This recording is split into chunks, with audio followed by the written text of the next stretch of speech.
Well, hey there guys, I'm Axel Beast, and this is the Curiosity Shop, ZeldaEngine.net video mailbag where I answer your Zelda questions, and whoa, we're back here again, eh? Well, I'm not gonna give you all the details here because that would be boring. I'm just gonna get straight to questions. If you want the details on why we're back here and such, just go, here. And I'll just get on the questions. R2D93 asks, which is your favorite version of Hyrule Kingdom?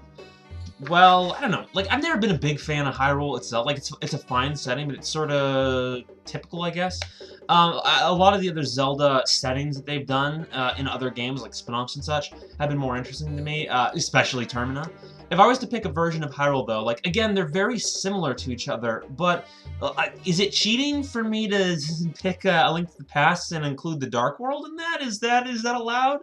I don't know, that's the Sacred Realm, right? That's not really Hyrule. Well, I guess if I had to pick a Hyrule, I'd probably go with, like, the Minish Caps or Skyward Swords, just because, like, Skyward Sword had some really fascinatingly beautiful areas, like the Sand Sea, just some conceptually cool stuff, like the Lanayru stuff, and even some, like, Faron Woods was actually, like, quite beautiful. Like, there were some really interesting, I guess it's pre-Hyrule, but, you know, it's still whatever.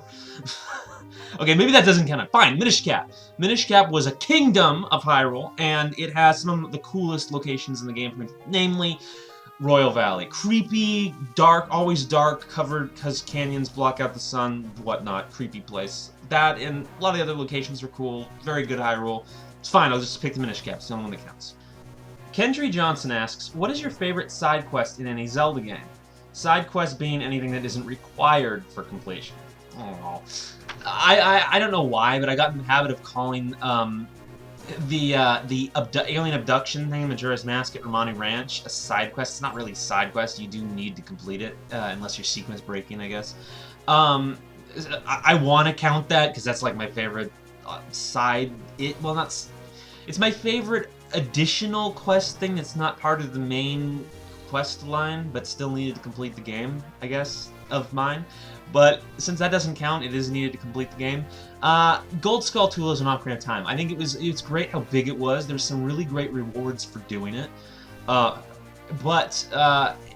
don't know. I just loved how the collecting worked. How you had these things you had to collect, little spiders, little gold shiny spiders, and there was like these set of rules to them. There was a certain like certain times and places you could find them, and if you knew that and you knew the signs, you heard the scratching noise, or you heard it was nighttime, or you know, so on.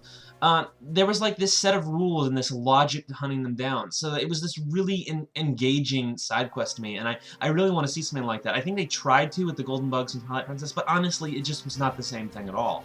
It was very, very different, and I'd love to see something that detailed and involving and big at some point in another Zelda game. I think that was really awesome. ZoraLink50 asks, when do you think we will get an announcement for Zelda Wii U? I'm not psychic, okay? I can't tell you the actual release date or when they're gonna announce it or whatever. Probably pretty soon, you know? Like, we've gone a little while now since they said, we're gonna show it soon. They literally said that, so, like, I'm starting to think it won't be this year, but maybe, like, at the very end of the year or something. It's more likely I think we're gonna get the announcement very early next year. But, again, I'm not psychic, so... I wish I was, but... Ganon Destroyer 127 asks, hey Axel, do you think it would be a good idea if Zelda had multiplayer that had you fighting other players?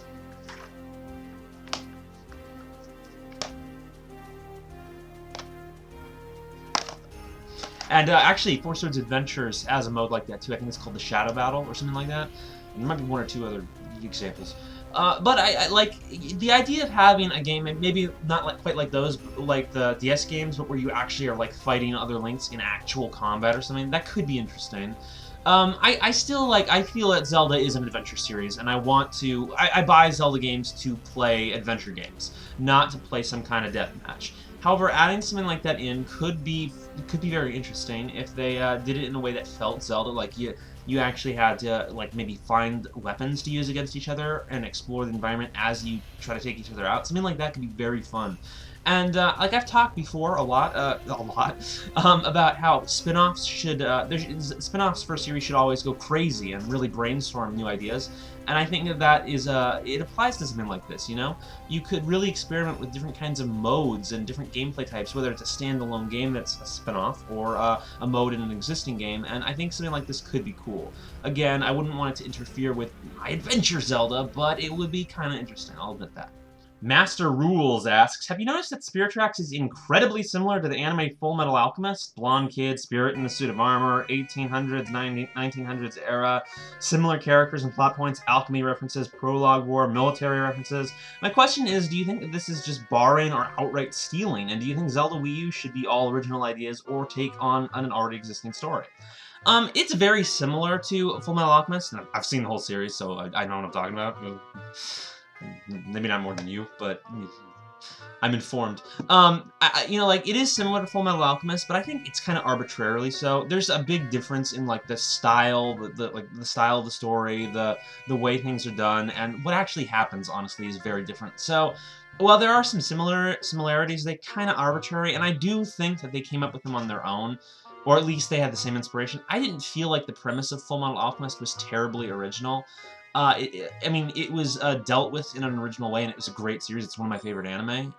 But it's not like it was this mind-blowing concept that they totally came up with on their own. So, like, I don't blame Spirit Tracks for being similar, because I don't feel like there was anything special about the premise of Fullmetal Alchemist to begin with. So, and regarding the future games, I think Zelda games always pull from a lot of inspirations, and they should continue to do so. They have original ideas too, and it's just about the balance.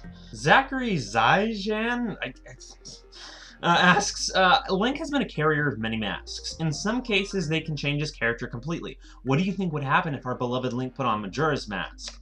Honestly, I actually don't think much. Maybe he would struggle a bit, like there would be like this inner darkling, like compelling him to do some bad stuff, but I think he'd be able to control it. And you know why? Because when you put on when you get the Fierce Deity mask, it says, could this mask's dark power be as bad as Majora's? And I interpret that to mean that, well, maybe it's not as bad. It asks, is it as bad? But I do think that it is a dark, creepy mask that may corrupt people. And I think it was trying to say that Link has the willpower to use this kind of mask for good, whereas the Skull Kid didn't. That's my interpretation. It's completely my own conjecture based on what's shown in the game, but that's what I think. So I don't think really too much would happen. I think Link could kind of handle it, maybe barely handle it. I don't know. Myag2929 asks, why do you think they made Wolf Link? Is there any lore behind it? Well, I don't know why Nintendo did it. I mean, presumably they wanted something cool that would switch up the gameplay a little bit, but it didn't really that much. But as for the lore behind it, yeah, basically, when you're in the Twilight Realm or the Twilight-covered light world, I don't know how that works, you turn into a spirit and you lose your physical form. But because Link had the Triforce, he was able to retain his physical form. It just wasn't his physical form. So basically the answer is Triforce. It was Triforce. It's also some kind of thing where the Twilight Realm, people said a sacred divine beast would save their world or something or other, but it was the Triforce that did it. Anthony Lopez asks, do you want Ghirahim to return? If so, when? Yes, and hopefully soon. That'd be awesome. Zelda fan 7625. You know, I think a lot of us are Zelda fans too. I'm just giving you my thoughts. So you guys can, if I'm wrong, you don't have to be upset about it. Asks, what was your opinion on the toony Link art? I'm assuming you're referring to the cartoon art style that the Wind Waker, Minish Cap, Phantom Hourglass, Spirit Tracks, and so on have used. Like when I saw it, I'd only like played 2, maybe 3 Zelda games before the Wind Waker came out, so like I didn't think it was a big deal like a lot of people did. It's not my preferred art style. I don't like the completely silly look as much. I like the kind of the more semi-realistic but semi-stylized anime look of Ocarina of Time, Majora's Mask, Skyward Sword, really. And a little bit of the brightness too, but not as gritty as Twilight Princess. But it's still a nice art style. It has its merits. It's very pretty. Like I've said, I think Wind Waker has the most visual flair of any Zelda game. So like, it's got some cool points, and I like seeing it. But it's just not my preferred one. Alright, last question. Thrasher Matt asks, if Nintendo were to announce the production of their final Zelda game, what elements do you think would have to be introduced to make for the most epic Zelda? Personally, I'd like to see the goddesses make a direct appearance. I don't know what your people's obsession is with the final Zelda game. It's just like, oh, you know, I love this game series. I want to see it end before it can go downhill. Actually, that's kind of a valid point. I want to see, I love the series, so I want to see it end before it gets good.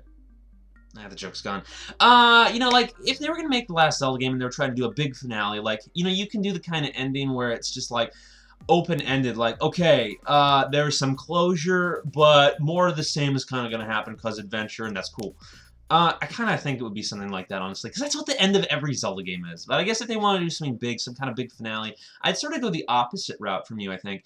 I'd like to see them explore, like, the dark evil aspect of the series, like, because honestly, all the conflict stems from Demise and his curse, and, like, it's really implied, especially in the Japanese text, that every evil bad thing that happens in the Zelda series is because of Demise. He's the Zelda devil, right? So, I think I'd like to see, like, that his origin explored. Like, what was his creation, like, in relation to the goddesses? Did they make him kind of like Lucifer, God made Lucifer, the devil thing? Or was he some kind of entity that existed alongside them? You know, exploring that and then putting an end to it. I think that would be the best finale for the series, to just end the conflict. But that's just me. Alright guys, that's it for this time. Be sure to send your questions to the contact information in the description, and I'll see you guys later.